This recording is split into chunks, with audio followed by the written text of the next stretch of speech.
Welcome to Cape Town News. Today is Monday, the 16th of June 2025, and here's what's making headlines in the Western Cape. Firefighters battle blaze above Boys Drive. Greenpoint Stadium earns world-class certification. Teen survivor breaks silence on years of abuse. Taxi task team steps in after deadly clashes.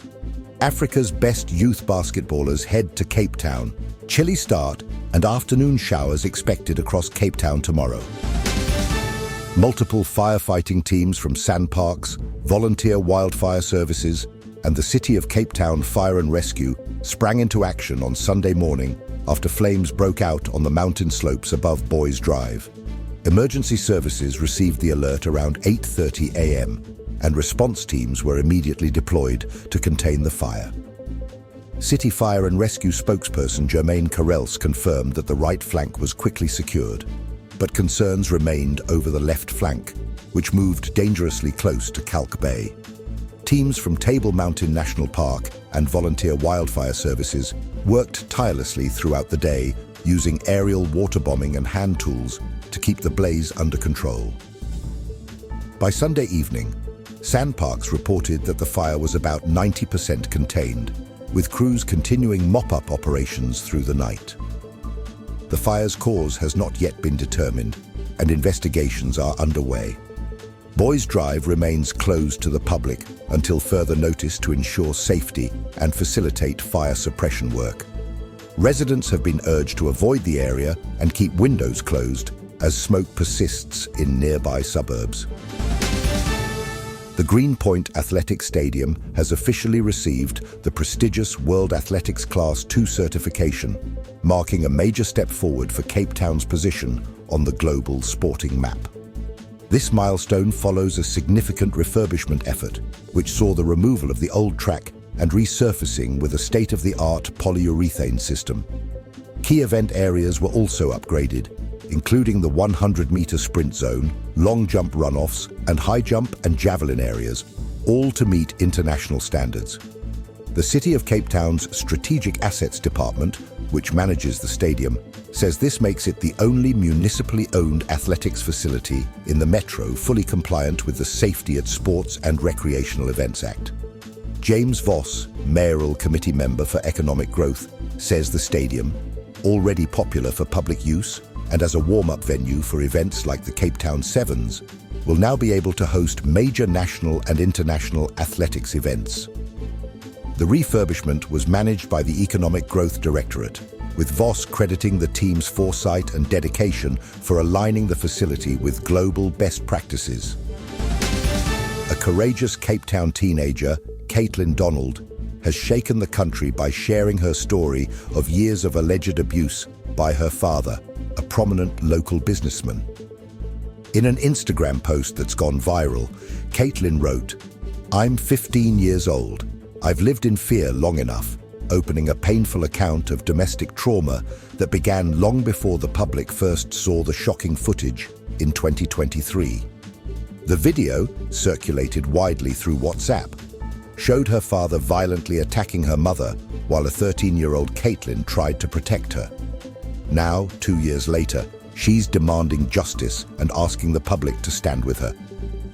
Caitlin claims the abuse extended to her younger twin brothers, saying, "They're only 8 and they already walk like they're in a war zone." She revealed that legal attempts to escape their situation began in 2018, when her mother opened an assault case. Although her father was arrested, the trauma was so severe that Caitlin and her mother could not testify, resulting in the case being withdrawn. Since then, Caitlin has continued giving testimony, but the courts have delayed any decisive action. The court says I must wait until I'm 18 to have a real say in whether I see my dad. Why? Her powerful call for support has reignited national debate about how the justice system treats survivors. Violence continues to plague the M18 taxi route between Mfulane and Somerset West, where ongoing turf wars between Codeta and Kata associations have led to the deaths of at least 7 taxi operators and injuries to several others, including an 8-year-old child. The city's minibus taxi task team met on Thursday at the Durbanville Conference Centre to address the volatile situation. Comprising representatives from the City of Cape Town, the Western Cape Government, and Santaco Western Cape, the team is focused on restoring commuter safety and operational stability. Tensions spiked last week after 2 gunmen stormed a Codeta office in Mufuleni, killing 4 people. The violence continued across Langa, Strand, and Lwandle, with further targeted killings of taxi operators. On Monday, Victoria Road in Somerset West was blocked off, prompting police to impound vehicles during a tense standoff. Police have since ramped up deployments in hotspot areas.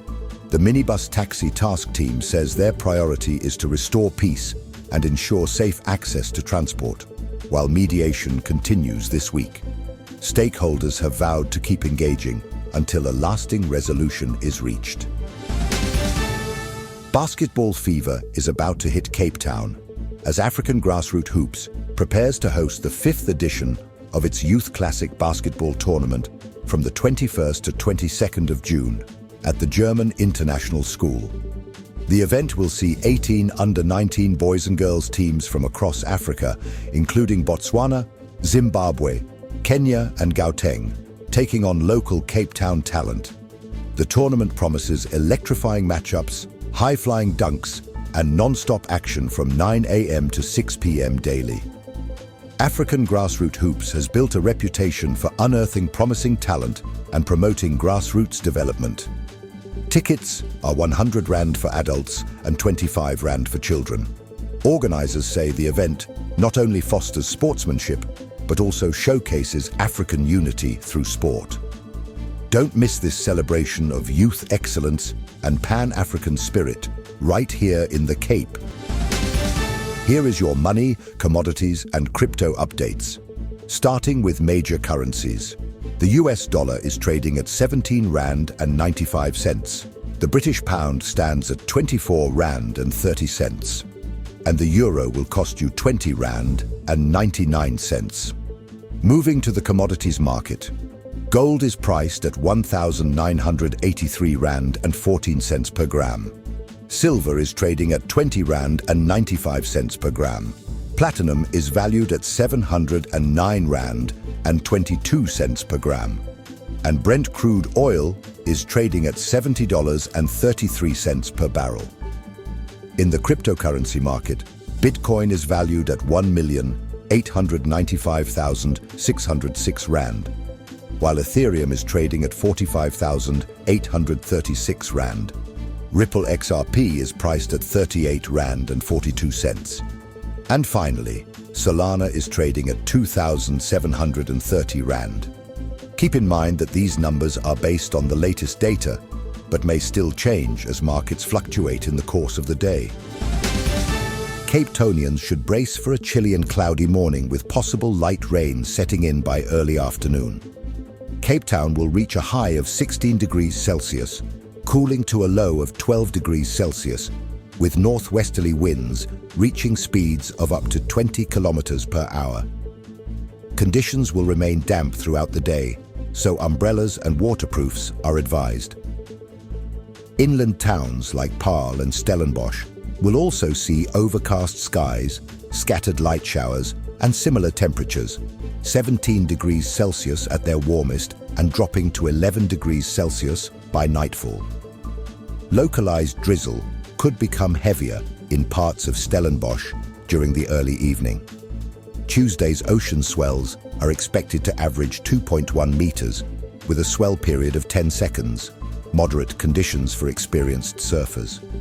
Tides will turn low at 8:10 a.m., 0.49 meters, peaking with high tide at 2:05 p.m., 1.41 meters, and another low at 8:20 p.m., 0.75 meters. The sun will rise at 7:47 a.m. and set at 5:47 p.m. UV levels remain low to moderate, but conditions may feel colder than forecast due to the wind chill. With that, we conclude today's bulletin, and now you know what's happening in the Mother City. Thank you for watching Cape Town News. If you enjoyed this update, make sure to subscribe and turn on notifications so you never miss a story. Share your thoughts in the comments below. We'd love to hear from you. Until next time, stay safe, informed, and connected.